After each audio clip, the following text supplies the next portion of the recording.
Hey everybody, it's Jason Blaha here, and it's time for the third and final part of the Q&A. So let's go ahead and knock this out. How's your blood pressure?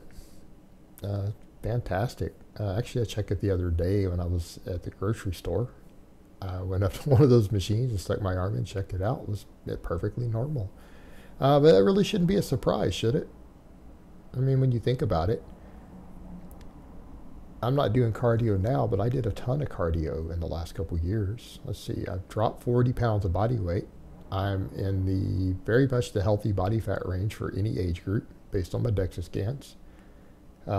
Getting close to the ideal health body fat for men in my age group, right? Even Dolce said 14% is the ideal, you know, somewhere between like 10 to 14%. I'm 17% now. So, and that's for men over 40, right? Men over 40. As he pointed out as a professional. I do a lot of weight training, have a strong muscle base built, and we know that strength training actually is better. At this point, the data is showing that strength training is actually better for your heart than cardio is if you had to only pick one. And ideally, both probably are your ideal scenario, but if you only did one, so yeah, my blood pressure was great, but that's not a surprise. I just lost 40 pounds, right? I just lost 40 pounds and I strength train, and I'm at getting very close to the ideal body fat. And the same thing, you look at my DEXA scan, my visceral fat is almost all gone. I have very, very little visceral fat. I'm in the ideal health range for that. Well, that affects all of your risk of blood pressure and everything else, right? That's heavily correlated with each other. So yeah, my blood pressure was fine, but that was what we would expect, isn't it? It's exactly what we would expect. So everything's good. Keep moving forward, working on my health and fitness over this next 10 to 15 pounds of fat loss. All right, next question. Hi, Jason. Do you think the Z press is an exercise worth doing? I saw an increase on my overhead press from 210 to 235 when programming it. Well, how do you know it was the Z press that did it? It could be correlation. You did a lot of overhead pressing. Your overhead press went up. As far as that goes, yes, I know it's become a popular lift. I'm not a fan. And it's not just because it's an unconventional exercise. It's because I don't see that it brings anything to the table other than lower back risk, right? I just don't think it has the same support for your core that you would want. I think it's therefore higher risk with no return over just doing a normal standing press with a barbell. I don't see the point. I don't see the benefit. I mean, do it if you want, but I'm not going to advocate it because to me it's just a higher risk lower back exercise that just doesn't have the same core stability and it doesn't bring anything special to the table other than it's different and it's new and it's trendy again. All right, that's fine. For me, that's not a reason to select an exercise. You know, even I looked at stuff like the hip thrust, and you know, that's a perfect example. That's a non-conventional exercise that I think could become a conventional exercise, right? I was reluctant to accept it, but I looked at the data, looked at what was going on with it, and said, okay, that's a good lift. The Z press, I think it's a shitty exercise as far as injury risk versus reward. I don't see the point.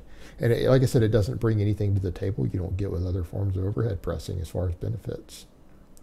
So I'm not really a fan. I guess I would rather someone do that than do a seated press. I think it's better than a seated press, but I don't think it's as good as a standing press. But like I said, man, if you want to do something different and that's your bag, go ahead. Just make sure your core is super strong. Make sure that your core is strong and that your beltless pressing is really good and you never have pain in your back before you mess with something like a Z press. That would be my advice. All right, next question. Hey, coach, a friend of mine tore his shoulder labrum on the bench press. Okay. A few months back, and it wasn't because of bad form. It was a closed grip bench press and the shoulders were tucked, etc. Now he can do overhead press pain-free, but every horizontal press is out of the question. He is running your Ice Cream Fitness novice program, so his training is balanced. In the beginning, after the tear, his pain was very sharp, and now it's less, but there is some pain and tightness. Any advice will be appreciated, and have a 2019. Well, hopefully he's not in my age group. You know what? The majority of guys in my age group have a torn labrum.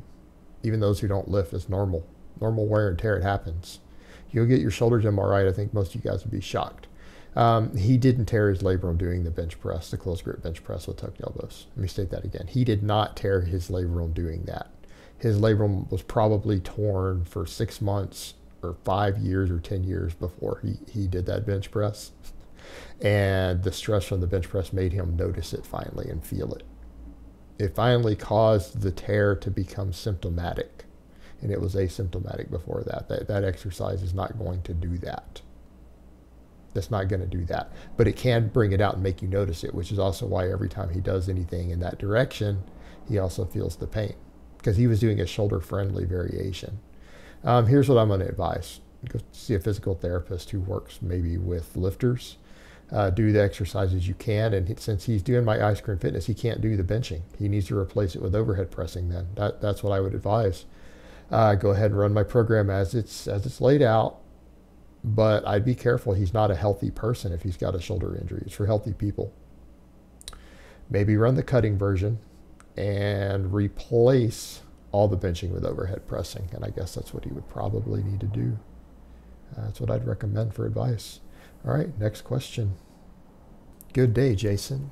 I'm cutting and I lost some pressing strength. I used to overhead press 60 kilograms for a 3x3, but now I can no longer do sets of 3, just 1 or 2, depending on the day. To retain as much mass as possible, should I try to keep using 60 kilograms while doing more sets like 5x2?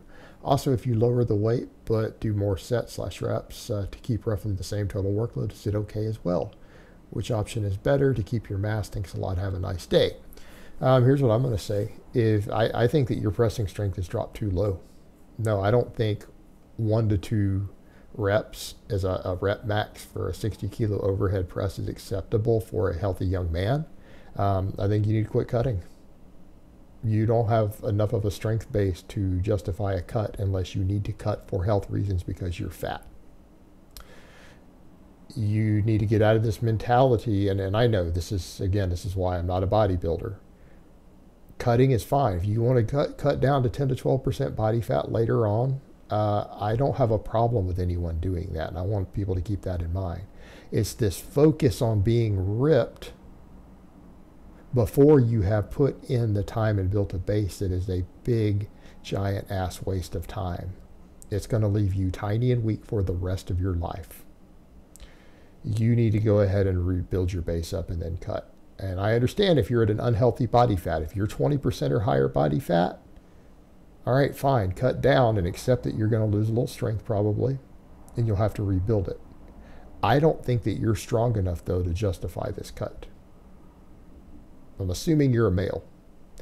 So I think you need to go back and slow bulk again, and I think you need to get your press up another 20 kilos, right?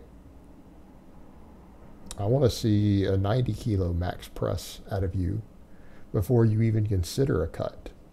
You're not strong enough to justify a cut. You don't have enough muscle and strength to justify any sort of serious cut yet.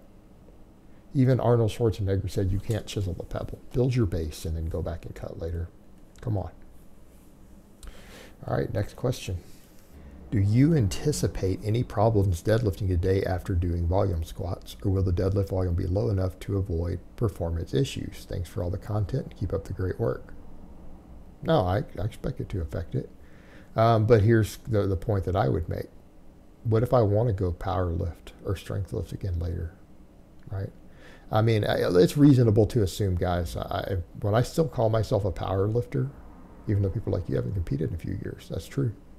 I call myself a power lifter. That should tell you guys everything. It means I will compete again. Let's just be honest here, or else I wouldn't call myself a power lifter. I'd call myself a fitness enthusiast. I just call myself a lifter. How can I still refer to myself as a strength athlete? Means I will compete again. What does that mean about the deadlift? It means unless I'm going to do deadlift only events, I'm going to have to deadlift after I squat in the same day. So anytime I ever hit a max deadlift, I'm going to be fatigued. So maybe be a real good idea to continue to deadlift when I'm fatigued. So that means either the day I hit a max squat, or even the next day after volume squatting, right? Be a real good idea. What I think is bullshit, and I think this is where messed up most guys who aren't on a ton of drugs. Guys who take a full day off and then do their heavy squat day, or their heavy deadlift day, I mean. Yeah, and then they wonder why they can't hit that in a competition. oh man, I pulled 615 in the gym, RPE 9, after a day off from the gym and walking in fresh as your first exercise. Then in competition, what happens? They get to 590 and can't break it off the floor. It sticks. Yeah, because they think that they're supposed to be deadlifting fresh. You don't get to deadlift fresh in competition. Welcome to reality. So no, it'll be fine. Will it affect performance? Sure. Will it be a bad thing? Nope. It's all good, brother.